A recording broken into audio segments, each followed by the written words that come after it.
कामचोर देवरानी। एक बार की बात है, सुषमा अपने पूरे परिवार के साथ खुशी खुशी मोहन नगर में रहती थी। उसकी 2 बहुएं थी, पल्लवी और शिवानी। एक दिन दोनों बहुएं रसोई में काम कर रही होती है कि तभी उनकी सास सुषमा उन्हें बुलाती है। अरे बहू, जरा इधर तो आना। शिवानी, जरा जाकर देखना सासू माँ क्या कह रही हैं।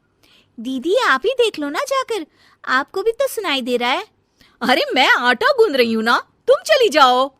हाँ तो मैं भी तो सब्जी काट रही हूँ ना दीदी। अरे बहू जल्दी आओ। ओफो, ये तो जाएगी नहीं। मैं ही जाकर देखती हूँ कि क्या करना है। पल्लवी सुषमा के कमरे में जाती है। जी मम्मी जी, क्या हुआ? शाम को घर पर कुछ मेहमान आने वाले हैं, तो तुम अच्छा सा खाना बना लेना बहू। ठीक है मम्मी जी, आप बता दीजिए क्या क्या बनाना है और कितने लोग आ रहे हैं। सुनील की मौसी जी और उनका पूरा परिवार आ रहा है। कुल मिलाकर 3 लोग और हमें मिलाकर हुए 9 लोग। तो अभी से ही तैयारी करना शुरू कर दो। और हाँ, घर की सफाई भी कर देना, हाँ, अच्छे से। जी मम्मी जी, सब काम हो जाएगा, आप चिंता मत कीजिए। पल्लवी शिवानी को घर में मेहमान आने वाले हैं इसके बारे में बताती है। क्या 9 लोगों का खाना बनाना होगा, घर की सफाई करनी है? बाप रे, सासू माँ ने तो हमें घर की नौकरानी ही समझ कर रखा है। ऐसा नहीं बोलते शिवानी, हम इस घर की बहू हैं और घर के काम करना हमारा फर्ज है। दीदी तो है ही सासू माँ की चमची, जब देखो सासू माँ सासू माँ। मैं तो इतना सारा काम नहीं करने वाली। शिवानी कपड़े लेकर गमला साफ कर रही होती है और चक्कर आने का नाटक करने लगती है। मेरा सर चकरा रहा है। तभी वहां पल्लवी और सासू माँ जाते हैं। अरे बहू, क्या हो गया तुम्हें? मम्मी जी, बहुत तेज सर में दर्द हो रहा है। तुम एक काम करो शिवानी, आराम कर लो। नहीं नहीं दीदी, घर में मेहमान आने वाले हैं, मुझे आपकी मदद करनी चाहिए। अरे कोई बात नहीं शिवानी, तुम आराम कर लो, मैं सब काम कर लूंगी। ठीक है दीदी, अगर आप इतना कह रही हैं तो आराम कर लेती हूँ। शिवानी आराम से अपने कमरे में मैगजीन पढ़ रही होती है। इसे कहते हैं आराम की जिंदगी। इतना सारा काम। चलो सारा काम खत्म हो गया, शिवानी को देख आती हूँ।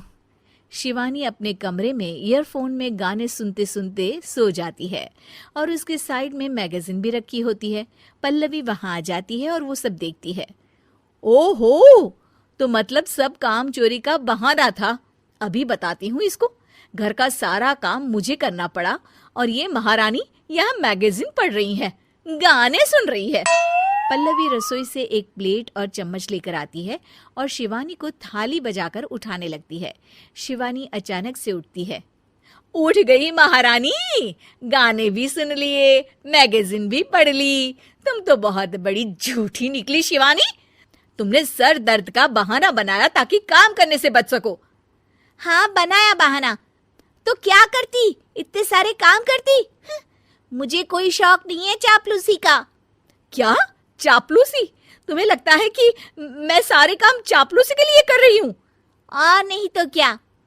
तभी वहां सासू माँ आ जाती हैं। अरे बहू, वो लोग बस आने ही वाले हैं, तुम तैयारियां कर लो।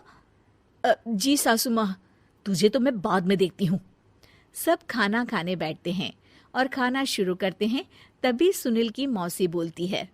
वाह भाई वाह, खाना तो बहुत ही अच्छा बना है सुषमा जी, एक एक चीज में क्या स्वाद है। ये सुनकर शिवानी मुंह बना लेती है। उसे अपनी जेठानी की इतनी तारीफ रास नहीं आती। आपकी बहुएं तो बहुत ही अच्छा खाना बनाती हैं। हाँ, बनाती तो दोनों ही अच्छा है, पर आज ना ये सारा खाना बड़ी बहू ने बनाया है। छोटी बहू की तबीयत ठीक नहीं थी, सो इसलिए। मानना पड़ेगा सुषमा जी, आपकी बड़ी बहू तो बहुत ही गुणवान है। पल्लवी की तारीफ सुनकर शिवानी को जलन होती है। पल्लवी ये सुनकर खुश हो जाती है और शिवानी की तरफ देखकर उसे चिढ़ाती है। कुछ देर बाद मेहमानों के जाने का वक्त हो जाता है। मौसी जी सबके लिए उपहार लाई होती है। वो सबको शगुन के पैसे देती हैं और अंत में पल्लवी के पास आती है। तुम्हारे लिए शगुन का लिफाफा तो है ही, पर बहू तुम्हें एक और उपहार भी मिलेगा इतना अच्छा खाना बनाने के लिए। मौसी अपने सोने के कंगन निकालकर पल्लवी को पहना देती है। ये लो, ये मेरे मनपसंद कंगन है, अब से ये तुम्हारे हुए। धन्यवाद मौसी जी। ये देखकर शिवानी तो पूरी तरह से जल जाती है और गुस्से से रसोई में चली जाती है।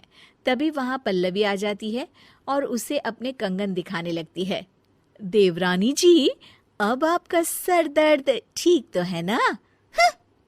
मुझे लगता है कि अब सर दर्द शुरू हो गया होगा आपका। उम्मीद है कि आपको हमारी ये कहानी पसंद आई होगी। कृपया हमारे चैनल को सब्सक्राइब करें और सभी अपडेट्स के लिए बेल आइकन जरूर क्लिक करें। और हाँ, वीडियो लाइक और शेयर करना मत भूलिएगा। Bye bye.